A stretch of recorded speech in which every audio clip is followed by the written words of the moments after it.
Hello and welcome back to Wired. Today, what are we doing?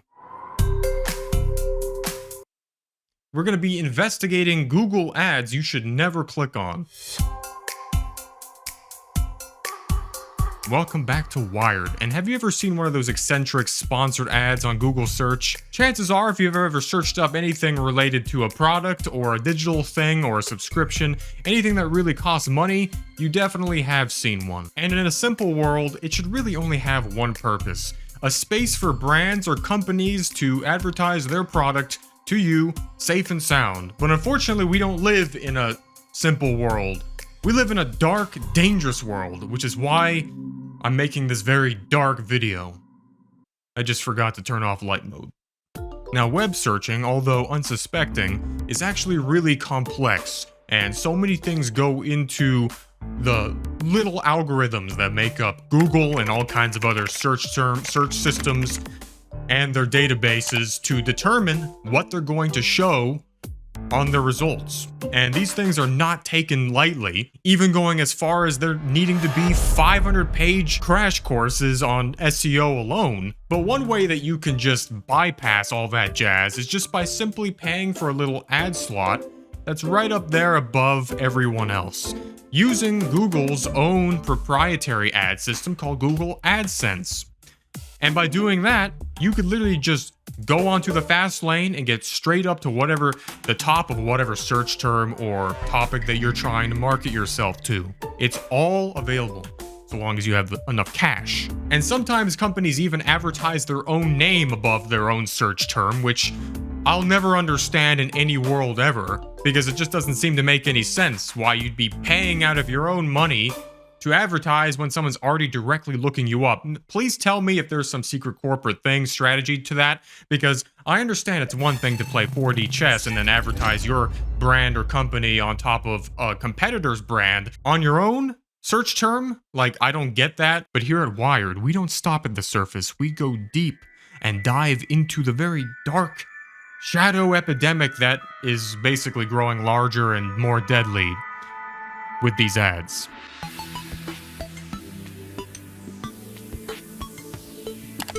Now, when you get signed up for an account and get enrolled to do this advertising, basically, it's not like there's at any point some kind of TSA checkpoint that just scans what you're trying to put out there and verifies that you're the actual company. You could literally advertise anything, and you don't need to be verified to even own the thing you're advertising or that you are who you say you are. And we've actually proven that because I made videos exploiting this. Anyone, by anyone, I mean any swinging dick, can literally just sign up and just advertise anything that you want, which is how these come to be. Now, in this investigation alone, we were able to find 3 of these alternate websites, which are just sponsored, but yet appear to be the top results. And it looks like after all these years of even me being endlessly banned and basically kicked out of Google Ads for abusing their own systems, they have literally not added any more security, because you can still do this. In fact, we made an entire alternate version of YouTube and advertised it above YouTube's own search result. But in reality, what it was just YouTube, but all the links on the page just led to never gonna give you up. But in the examples we have here, well, you're not gonna end up getting harmlessly rickrolled. You're going to end up giving up your entire online personal identity. Now, here we have Minceraft, sponsored, as they say. Seems like an ordinary day. Now, you could click the first result, as you probably would, and it would land you on none other than Minecraft's homepage, just like regular Minecraft.net, and nothing other than that. But the URL actually redirects to this domain called base.network.xyz/craft-7. And if you change the 7 in the URL to any number from 1 through 14, we notice that it leads to the same page, but anything beyond 14 leads to this CAPTCHA page where it just redirects you to a scam pop-up advertisement. But we're going to get into the content that might give us some answers. Now, the site works exactly like real-life Minecraft.net, and it's almost as if you could just copy and paste an entire site, because it has all the same functionalities, But things really start to change when you get into the download page. Because here, you of course should be logging in. So we logged into the thing. And it doesn't matter what you put in, even gibberish, it will successfully work anyway. Not like that matters. But the main idea is to get this onto your PC. Or Apple. Perhaps even Nintendo Game Deck or what. I'm not gonna judge. Whatever you have, you're gonna be downloading this like any other day thinking that it's just Minecraft, regular old Minecraft, and the convenient thing is, it's not even asking you to pay, so if you just happen to enter the wrong download credentials, you could still just download the game. And it's gonna be downloading something called mincewrap.exe, but it's actually just called Minecraft. That would be a little bit too convenient. Now, what's in Minecraft or mincewrap.top's version of Minecraft? Well, it's basically just Minecraft, believe it or not. You open it up and we have the vanilla game screen, just like any old day, and then the lovely music starts playing. But it's not gonna be a lovely day for you. In fact, you're in for a hell of a bad time. The main thing that's happening here is that we're being watched almost off the bat, which is certainly off-putting, especially when it's, like I said, added along with the very normal sounding music, which is supposed to be kind of like letting your guard down or something of that nature. I don't know. But a lot of this process, there's a lot of these process trees which are going to be open in the task manager immediately. Instantaneously, the GPU, which is the virtual GPU on this virtual computer running off my main, is going to be instantly start to use up, even though there's no shaders or extreme graphics going on here. Render distance is set to small, and yet everything is like basically being taken up by the GPU, which strongly suggests that there's a BTC miner going on here in the background. That's pretty typical and quite generic, actually. But it gets a lot more interesting, actually, because a lot more process trees instantly start opening up with the task manager. And we preview the footage that we had on the spot of recording with this test computer. The GPU is maxed out. Close out of the task manager and reopen it to see what's going on. Oh, there's no more task manager. Well, that seems legit. The registry of this virtual computer now has already been changed, so this thing's basically hooked, I should just say, is the lingo I'm going to use for it. Because I like it. Aye, the hooks, they dangle down and draw you close with their pleasing shapes and their beguiling color. It's got spyware on it. It's of an unknown variety, and probably a BTC miner as well, just to keep your laptop warm while it's mining Bitcoin, while you're mining diamonds or what have you. So just to verify, there's absolutely no reason why your task manager should suddenly just disappear or not be functional. And if that ever happens to you for any reason, then shut down your computer immediately and bring it to a proper professional to have it looked at. Give it a doctor's visit. Now, we wouldn't be so brazen as to try to download every version of this download from each one of these sites from 1 through 14. Chances are each site is hooked to a different ad campaign, which we had, this one we found with Argentina's VPN settings. There could be all these different payloads which are dropped. Drop the payload. But we don't know which one is the most deadly, or maybe they're just all the same. But I was hoping that at the very least I would see the title screen say Mincewrapped. Now this is quite a big problem because yes, it's bypassing the Google review because it's probably so lax that it's just bots still. And for a lot of people, they just click on the first thing that they see when it comes to Google searches, ad or no ad. So this has probably just infected thousands already. Now there's one right here that you wouldn't see every day, TikTok. But this one is targeting specifically mobile users and misspelled keywords. So TikTok with a J brings up this ad, which leads to this page here. Now on the iPhone, it will lead you directly to your phone is infected page and will give you a pop-up, which is always pretty convincing, but pretty innocuous. But on Android, it's going to take you to a recreated TikTok, and then from there, you'll download it, but it's not going to be TikTok, it's going to be a TikTok APK.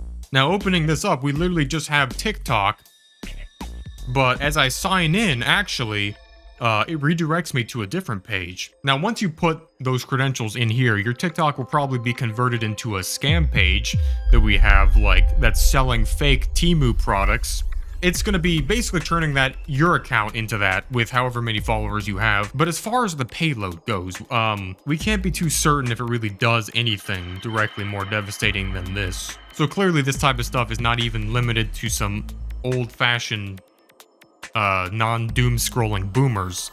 This is affecting people of all varieties. Now this website's domain is huangsuite.autumn-protocol.xyz/talk. And when you remove the talk from the end of the URL, it just leads to one of these typo squatting domains. We've seen a whole lot of those in the past. Now, I don't have Task Manager available on an Android or this BlueStack that's emulating an Android device. So I can't tell if it has like a Bitcoin miner in it, but nonetheless, OBS.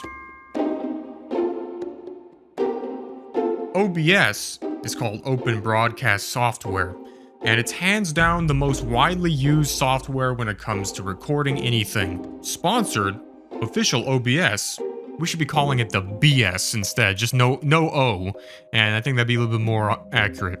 But the no BS that's right below it, the actual website, is literally second on the list when you search this up. Now, if you click this sponsored ad, you'll get directed to this site and the whole shebang, but instead, it's going to download its version of OBS. Now we're gonna put this, we put this folder right next to Minceraft, good old Minceraft. Now, OBS has been targeted with this type of thing for a long time, and don't think this is the first time that you're hearing it. Or maybe it is, but this is certainly not the first time, I'll just say that. But this, on the other hand, is not that. It's worse. So these people have upped their strats. So now, instead of installing something like a basic keylogger, it's going to actually open this pop-up, quicksetup.exe, and then it's going to ask you to make an account with credentials or sign up. Then it's just going to run this quick window and then close. And then that's it. Now, what we found is if you just leave it at that, nothing happens. Task Manager is still disabled, but that's from Minceraft, so. But if you were to double click it again, nothing happens. Now, this is something we've never seen. If you were to have an email or an account logged into the default Windows Mail app, something that you probably have never heard of, it will actually send an automatically pre-written email to basically every single address in your contact list and recently sent folder containing this message. Hello, Susan. I have the photos prepared for you to view. Keep in mind, they should not be shared with anyone except your attorney. And that's literally it. There's a PDF file attached that's called Sextortion Pics. Now, this is all really confusing, and it was genuinely the last thing ever that I expected to find. And it only happened that we stumbled across this because we used the Windows Mail app by default, and this message was never sent by me or anyone else, but it did in fact go out to 47 recipients or addresses. Now, luckily, this just being a throwaway email, most of them were just, or at least all of them, were actually just spam or scam addresses. But if it were to have been a personal email or real-life email, aside from it being, at the very least, quite an embarrassing thing for the average person, it would also include this PDF attachment, which is loaded with more malware, because it's actually a disguised screensaver file.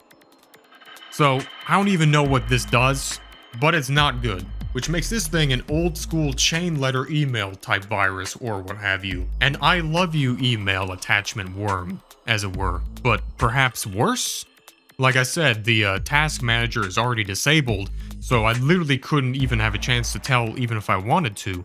But the point is, all of this from just a sponsored ad. So we just have Minceraft playing in the background while we have this lovely music playing while my virtual PC gets casually destroyed silently.